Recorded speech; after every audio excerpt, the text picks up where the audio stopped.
મહેસાણામાં ભગવાન પરશુરામ દાદાની 40 ફૂટ ઊંચી ભવ્ય પ્રતિમાનું ભવ્ય અનાવરણ કરવામાં આવ્યું.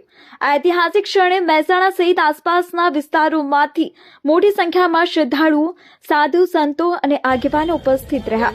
વિધિવત વૈદિક મંત્રોચ્ચાર, પૂજન અર્ચન અને આરતી સાથે પ્રતિમાનું અનાવરણ કરવામાં આવ્યું. સમગ્ર પરિસર જય પરશુરામના નાદથી ગુંજ્યું અને ભક્તોએ દર્શન કરીને આશીર્વાદ લીધા. કાર્યક્રમ દરમિયાન પ્રવચનોમાં ભગવાન પરશુરામના જીવનમાંથી પ્રેરણા લઈ સમાજમાં સમરસતા, શિસ્ત અને સેવાભાવ વિકસાવવાનો સંદેશ આપવામાં આવ્યો. આ ભવ્ય પ્રતિમાના સ્થાપનાથી મહેસાણા એક મહત્વપૂર્ણ આધ્યાત્મિક અને પ્રવાસન કેન્દ્ર તરીકે વધુ ઓળખ પામશે એવી અપેક્ષા વ્યક્ત કરવામાં આવી.